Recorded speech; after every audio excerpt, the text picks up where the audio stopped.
yankoreje ku mugoroba nukuri naje bitoroshe no mu gatondo byaranse konza kuko abana bari bagwaye naje ubwanje nyene nari ngwaye kandi namaze igihe kitari gito jewe nari maze amezi arenga 6 ntashobora guhonyora ntashobora guterura umwana atakintu na kimwe ashobora kumara mu rugo jewe numva noshimira Imana cyane mwe bivuye ku mutima nkongera nkashimira abantu bose ba hano nukuri je naje umenga nisanga nkugiye muhiri wabo ega ni mu nzu y'Imana ego ariko hose ntibakwakira kumwe je nasengeye ahantu heshi imbere yo kumenya hano nari nzi kumutakura akambera kure kuko ntashobora kugenda ariko shimiye Imana cyane ku muntu yanzanye hano sinumva aho nohera naho noshikana ndabashimiye cyane nawe mwanyitayeho mukansengera nubwo mwavuga ko mutakira je naraza nkabinginga kandi nkumva umutima umenga ndabagoye numva n'isoni ariko iyo ufise ikibazo isoni ziragenda pe ubandwa ni babandurura iyo ufise ikibazo nubwo bavuga ati nahejeje kubasengera ubandanye ugenda kandi murundi nukuri waramutse ugenda ntayo kwakira Imana ibahezage amen je nta kintu numva no gusabira atari ijuru ryonyene oya n'ibindi ubinsabire ndabikeneye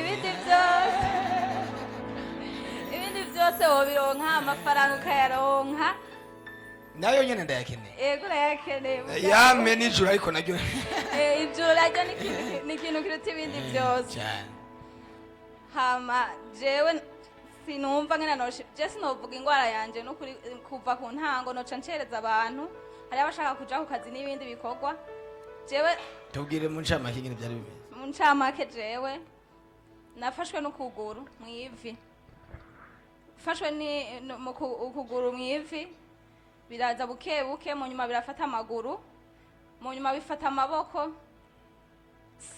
amaboko kamenga yavunitse ku birenge amahwa mwiteranirizo ry'ikirenge na n'umurundi hose havunitse amavi aravyimba sintambuke nkumva nise nkanikiro ndiko ndaterura mu mamavi ndiko ndagenda sinumva ko nohonyora sinaryama nashobora kuryama hagaze ko nihindukiza bikanka sinisegura ukuboko numva nta kintu na kimwe uyu muntu mwumva yarabayeho gute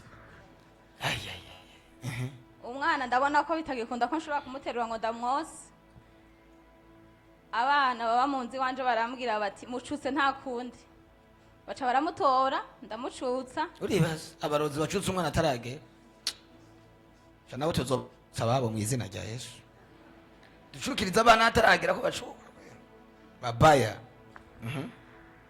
aho hose nabandi ngaho babona umuntu adafise umutwara ari hafi biragoye uburi ngaho wenyene vyose urimenya ugategezwa kuvyakira no kubibamo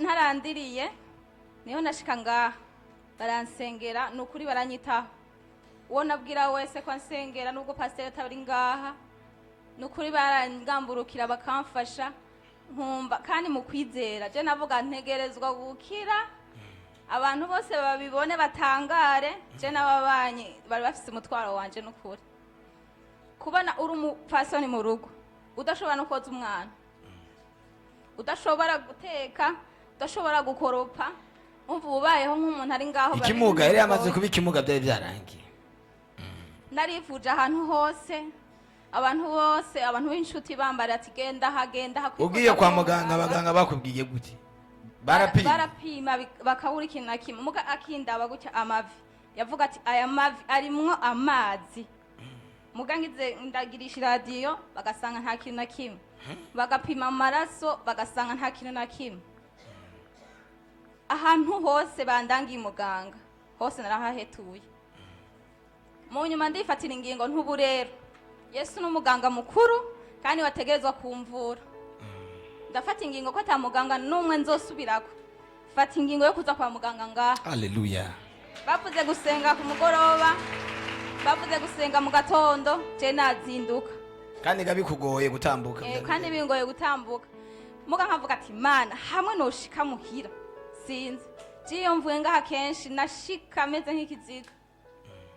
tubwire ingene ejo vyagenze ejo rero mutanguye kudusengera numvise umenga ni ikintu kije gikubise umutwe kimenya umutwe ndababara cyane umutwe murasengera murabandanya musengera ntarandiriye byo wani birebire mu nyuma naho bahejeje gusenga je nasigaye ngaha abandi basigaye baransengera twavuye ngaha isaha 3 niho baheza kunsengera saa 3 z'ijoro nukuri Imana ibahezagire haleluya cyane Simplice na Egide na Makorize n'abandi Imana ibahezagire cyane ndabasabiye ijuru nivyo bifuza vyose cyane yakubitse ikintu cyitwa ifeza bakubite n'ijuru.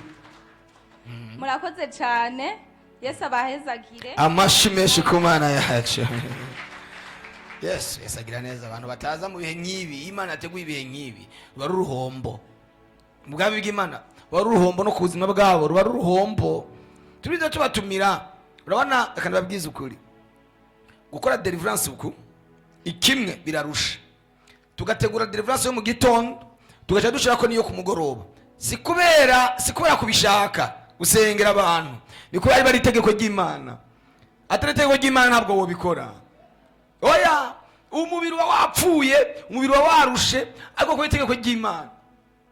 Ejo naragiye muhira bateka njyame ngize guki mbona saa 10 irageze umubiri numva wamenaguritse biragenda gute batari ko nta kundi ndagiye yaba bishoboka mba ndabigishije kuri Zoom none nta kundi ndagiye umubiri wa washaye nyaguritse si kubera yuko dukunda kubasengera dukunda kuvuga menshi ni ko ari itegeko ry'Imana gaya turaruha nduguya umuntu akamenagurika ariko kubera itegeko ry'Imana hari abantu Imana igomba gukiza umuntu yotuma ava nk'umwuka akagenda mugabo hari umuntu agiye atabaye. cyo gituma ukwiriye kubiha agaciro nubifatanye n'ibintu bisanzwe ngo baje bakunda gusengera wari dukunda gusengera abantu uhaza ngo ngo tube turi mu muhamagaro wo gukorera Imana niko ko twari tubishaka tegeko Imana yadufashe gutya ati genda turagenda ku shimira Imana. Yesu nashimye. Amen. Yesu nashimwe cyane. Amen. Ndabaramukije mu izina rya Yesu. Amen. Hama ndashimiye Imana ejo narifise kuza ngaha ku mugoroba nk'abandi cyane umva umuntu anterefonye cyane ndagenda kumuraba je nari nzi yuko ari ibintu bitoya cingaruka hama nshinjira iwe muhiriwe akima karibu yumva umutima uramurongoye kumpa telefone shasha je nukuri akiyimpa naribuze sinzi naraguye muri nukuri ndiburi yondi ariko hari ukuntu je twakoranye amasengesho nawe jewe aransengera nanje ndamusengera jewe amasengesho yiwanje namusengeye acarishugwa rero antumako ari bunshimire tindagushimiye ku masengesho wansengeye Imana yaranyishuye ariko bya gahunda bya telefone wewe nta byari buniwe kandi naje nta kintu nari nzi ko ngiye gutora ariko Imana yo iramubwira ati muhereze mwemera mucamwe ati muhereze iyo telefone ewe acara yimpa ati iyi telefone narayiguriye mwene wacu atariko numvise nukuri ndongorewe kuguha iyi telefone. Mana nziza nanje hari ukuntu nasengeye telefone igihe kinini ariko yanyemereza ibiri ariko imwe yabanje kuyimpa rero hari ukundi kandi jefise igikorwa nkora c'Imana samedi na dimanche hari ukuntu ushobora gucegwa kubera ntafise amasaha ndabirako hari gihe nza kukubaza ati nisangapi nkasanga narengeje ko iminota 5 kubera iki ata telefone fise none uvyaciye byukuri ndashimiye Imana cyane ndayishimiye gose kuri ndanezerewe naraye ndibura umurongo wose ni mushasha yampanye byose akate simu yarakuguriye byose yarayampaye ikindi shimiye Imana ndashimiye Imana kuva je burakenda yikunda cyane kandi si kuvuga ngo ngaha je sisengera ngaha ariko burakensa ngo ndayikunda cyane iwacu nabo bagira kuri eglise ariko je kubera nca niyizira ino jewe kubera je by'amadini je ntibindaba kubera imana ntizotubaza amadini izotubaza icyo twayikoreye. Hama ndashimiye imana je nakunda kugwara cyane ibintu by'uburozi gose cyane gose sinajya keshi sinarara sinziriye, ariko ubu ndashimiye imana ubu sintegwa cyane nukuri ubu ndameze neza nabyibushe kandi imana yaranciriye n'inzira. Imana yaranciriye inzira mu buryo hari ukuntu banyivye abantu bose banyivye baca bibaza ko ubuzima bw'iwanje bwo babuhagaze, ariko kubw'imirimo y'Imana ubuzima bwanje ntibwahagaze, ahubwo Imana yaciye inciriye iyindi nzira bica bigenda neza. Rero ndashimiye Imana yumve kungena inyitwararika, kandi ashimiye nawe mukozi w'Imana, Imana iguhezagire iguhe umutima wawe ushaka kandi izoguherezo ryiza. Amen. Kubw'igikorwa ukora cy'Imana ukacitangira nawe Imana yitangire mu byawe. Marahezagire. Amashyi menshi ku Mana. Uyu muntu Imana yaramusinisha iki? Haleluya. Haleluya kandi. Ndabaramukitse mu Ariko ako kajwi kawe niko ufise nyine. Haleluya. Haleluya. Haleluya. Amen. Igituma nteye haleluya zitatu nikini Imana yakoreye Yesu nashimye. Amen. Je kwa kabiri kuri Zoom twari ngaha. Mwongera aratubwira ati abantu bumva bafise ubwoba muze mufukame nganda basengera. Hama ndaza aransengera. Je narumva mfise ubwoba bumwe naje ntashobora gukontrola, nkavuga none mana ubwoba bupfa kuki? Ariko mwongera aheze kudusengera aravuga ati mu bantu bafise ubwoba hari ikintu kigomba kibe muri mwege. Yesu nashima. Hama nanze kwa kabiri nyene ndahagera ko ntaha ndaryama mu masambiri, ndavuga ati reka nihengeke gatoya, hama ndavyuka gusenga. Nkiryamye ca ndarota ca mbona ibikere bibiri bifatanye, kumbe bari babisize guhera ngaha ku mutwe ku maguru, urabona ko gifise amaboko abiri, vyari bibiri bifatanye, kimwe cyava nko ngaha kugera ngaha ku maguru, ikindi kagava ngaha kugera nko ngaha ku mutwe. Njyamye mu nzozi. Byari bikuryamye ko? Byari binjyamye. Ariko abarozi nabo kwi. Hama muri uwo mwanya njyamye nyene mbona ijwi rimbwiye ngo vyugusenge. Aho nari mu nzozi ndavyuka ndasenga. Nkiriko ndasenga mbona vya bintu vyandika rwarunturura amadutse rwose, ndambona ruguye inyuma yawe. Haleluya. Nukuvuga ngo umuntu twari kumwe namubwiye nti je sisubira kuryama, umva sisubira kuryama, ati ku bintu mbonye je ngira ngo nagomba mfe. Nukuvuga rero mvuze shimiye Imana, Imana yarambohoye kuko ivyo bintu vyari bindiko nabonye bigwa hasi, sinasuye no kuryama mbwa nasuye mvyuka ndasenga, novuga ngo ni Imana yankizize. Yesu dukomera amashima yamugiriye neza mu matuye k'ivyo bintu. Hari ikindi nacyo shimiye Imana nuko Imana yampaye surprise. Naje mbona aga surprise nukuri ntare ndakiyiteze. Yesu nashimye. Ivyo numva ndabishimiye Imana. Kandi ikindi shimiye Imana nuko hari umuntu yari amaze nk'imyaka 6 atandonde, yari naje mbona anyandikira ngo kuzine ngurakomeye. Ivyo numva ndabishimiye Imana kubwo yari yarampevye. Yesu nashimye. Namwe ababahezera bibuke mu izina rya Yesu Kristo. Abumvise gushima kwanze Imana ibahezagire. Amen. Yesu nashimwe. Amen. Yesu nashimwe kandi. Amen.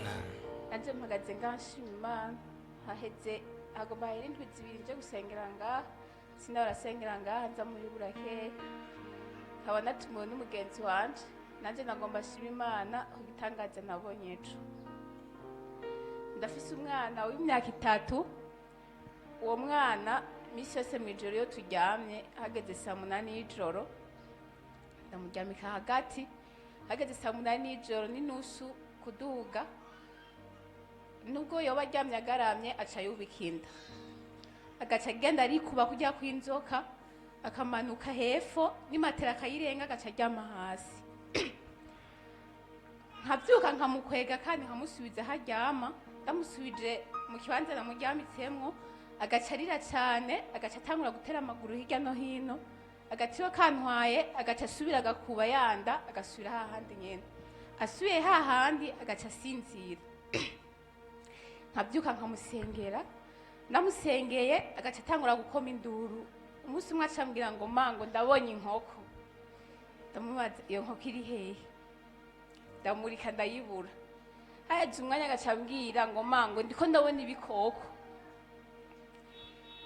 Nkabyuka nkamusengera ariko bikanka, kasubira gutora itiro akaguma arira akoma induru atera amaguru hirya no hino.